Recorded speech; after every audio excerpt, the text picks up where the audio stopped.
시청자 여러분 안녕하세요. 아태민 경제TV입니다. 5월 20일 화요일 시장이 어떻게 될지 저와 함께 예측해보고 대응 전략 짜보도록 하겠습니다. 네이버 카페에서 아태민의 남다른 주식 투자의 길 들어오시면요. 제가 쓰는 데일리 매일매일 쓰니까요. 함께 하실 수가 있겠습니다. 그리고 필요한 정보들 제가 텔레그램을 통해서 여러분께 함께하고 있습니다. 텔레그램에서 아태민 한칸 띄고 경제TV 들어오시면요. 시시각각으로 그래서 오늘 같은 경우는 장 끝나고죠. 전기차 미국의 전기차 세액 공제 조기 중단 종료 추진. 그래서 세액 공제를 조기에 2025년 말로 조기 종료 요거까지는 괜찮은데 전기차에 250달러, 하이브리드 차에 100달러 추가 부담금을 부과한다. 한술 더 떠서 뭐라 참 전기차에 상당히 부담스러운 심리적으로 악재가 되겠습니다. 그 다음이 의약품 관세. 지난 5월 5일 날 트럼프 대통령이 2주 내 의약품에 대해서 관세를 부과하겠다. 그런데 그때 25% 최대 25% 하겠다 이랬는데 2주가 다가왔어요. 그래서 그런 내용 등 이런 것들을 시시각각으로 여러분과 함께하고 있습니다. 월요일 시장 제가 데일리에서 이미 예측했지만 제가 월요일 데일리에서 예측했던 일이 그대로 전개됐습니다. 미국 신용 등급 강등이 그렇게 영향을 주지는 않을 거다. 그 자체로는 하면서 이슈 분석 이런 데 들어가시면 제가 다 분석해 놨습니다. 자, 그래서 월요일 보면 우리 시장은 다대로 아시아 시장이 1% 내외의 하락이었네. 1% 내외의 하락이면 평소 수준이죠. 뭐, 만약에 이게 충격적이다 그러면 한 3% 이상은 하락해야 우리가 미국의 국가시장 등급 하락이 동아시아 정시를 강타했다. 이런 표현을 쓸 수 있는데, 뭐 평소 1% 내 평소에 있는 일이죠. 그 다음이 우리 시장만 두고 본다면 과거에 2011년 8월 5일 S&P가 미국 국가진용 등급을 강등했을 때 3.8% 빠졌고 2023년 8월 1일 피치가 했을 때는 1.9% 빠졌는데 이제는 0.9% 갈수록 낙폭이 줄어듭니다. 그리고 우리 앞에 이미 예방주사를 한번 두 번 맞았기 때문에 내성이 생긴 거죠.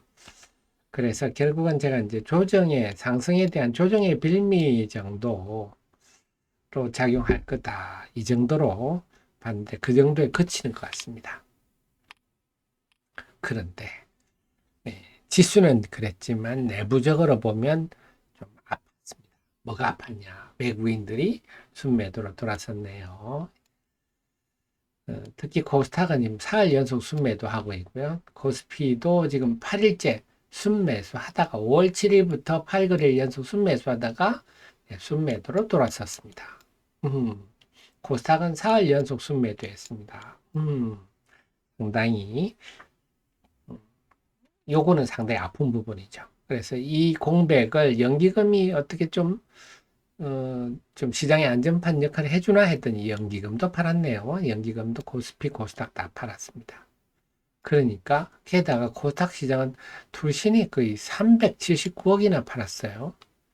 그러니까 지금 양시장 다 기대를 언덕이 없는데 특히 코스닥 시장은 더더욱 기관 외국인 매물 때문에 상당히 어려운, 그래 시장 내부적으로 보면 상당히 아팠다 볼 수가 있습니다.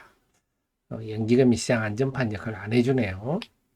그래서 지금 국가 신용 등급 자체가 충격을 주지는 않았으나 이 수급이 이 외국인만 순매수해주는 그동안의 장세에서 외국인마저 순매도를 하니까 시장이 상당히 힘들어졌다. 자, 그러다 보니까 지금 양시장 모두 코스피는 500개 넘는 날이 4일 연속 이어지고 있고요. 코스닥은 1000개 넘는 경우가 4일 연속 이어지고 있습니다. 이거는 아주 약세장의 징후예요. 그래서 제가 그동안 경험적으로 말씀드렸지만 코스닥이 1000개 이상 연속되는 게 4일까지 이어진 게 기록입니다. 5일은 없었어요. 5일은 없었어요. 그래서 4일 가도 굉장히 1년에 한 번 있을까 말까 하는 일인데 과연 화요일 날은 어떨지. 지켜봐야 되겠습니다. 어쨌거나 이렇게 1000개 넘는 날에 사흘 연속 하락했다, 사흘 연속이 됐다. 그럼 시장이 굉장히 싸늘하다. 이렇게 봐야 되겠죠. 또 이런데 원인은 보니까 이뮨온시아가 상장을 했습니다. 이 공모가 3,600원 싼 맛이 있죠. 저평가는 아니에요.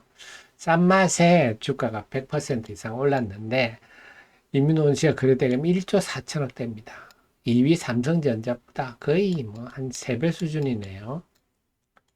자, 이렇게 극단적인 쏠림 현상이 되니까 제가 늘 강조드리지만 이런 극단적인 쏠림 현상이 발생하면 시장 전반적으로 부정적 영향을 준다. 닭고기 관련해서 할인도 네, 2,900억이나 됐네요. 자, 이와 관련해서는 제가 한번 말씀을 드릴게요. 저희가 우리 정혜원님이 되면 정혜원은 어떤 서비스를 받습니까? 이런 질문을 하시는 분들이 있는데 자, 이런 것들 한다. 정혜원님 정보방 같은 거 보면 이런 거죠. 개장 초반에 브라질 닭고기 수출 6집이 중단 수혜주 체리브로가 제일 최우선, 그 다음에 하림, 마니커 순서다. 이런 겁니다. 관련주들을 발굴을 하고 그 중에서 제우선 순서로 제일 먼저 알려드린 게 1, 2, 3, 2 순서. 물론 마니커가 제일 먼저 상한가 들어갔는데요. 그건 시장이 잘 몰라서 그런 거고 결국은 체리브로, 하림, 마니커 순서로 탄력 등을 보일 가능성이 높다. 그렇게 되든 안 되든 중요한 거는 우리 정 의원님들은 이렇게 좀 구체적이고 이런 거 빨리 알려드린 거죠. 상대적으로 빨리. 그렇습니다. 그래서 결국은요. 저희 회원님 하시면서 이렇게 그 외에도 다른 종목도 마찬가지입니다만 좋은 종목을 한 달에 한두 종목만 그냥 건져도 큰 성공이죠. 네, 그렇습니다. 어쨌건 이렇게 이뮨온시아가 극단적인 쏠림 현상을 만드니까 시장이 안 그래도 분위기 안 좋은데 더더욱 그래서 항상 제가 말씀 극단적인 쏠림 현상은 네, 시장이 부정적이다. 특히 코스닥이 더 부정적이죠. 개인 비중이 높아서. 자, 이제 그러고 보니까 걱정이네. 이번 주에 공모가 기준만 하더라도 시총이 4조 1조 4,500억이나 상장이 됩니다.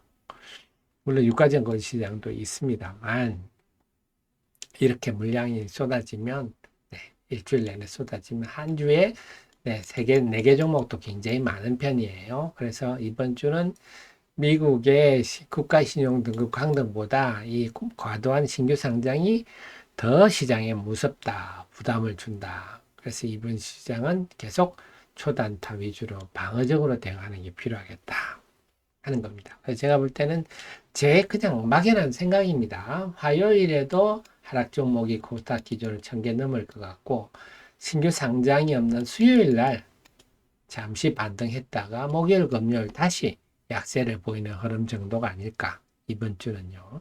그런 흐름이 좀 예상되니까 물론 이제 감각적인 판단입니다만 좀 염두에 두시는 게 필요하지 않겠냐. 그리고 유가증권 시장은 보다는 코스닥 시장이 상대적으로 더 불리한 환경이다. 그래서 과연 이게 어느 정도 조정받을지는 모르겠다. 중요한 거는 지금은 잘 지키는 것이 매우 중요하다 하는 말씀을 드리고 싶네요. 자, 그래서 뭐 좀 전에 정 의원님 말씀드렸지만 주식 투자는 혼자 하지 마시고 저 같은 참모를 한두 명 두고 작업을 하셔야 성공 가능성이 높습니다. 늘 제 최신의 정보 함께 하시고요. 도움 되셨으면 좋아요 누르시면 저의 좋은 기운이 여러분한테 전달될 거라 믿고 있습니다. 고맙습니다.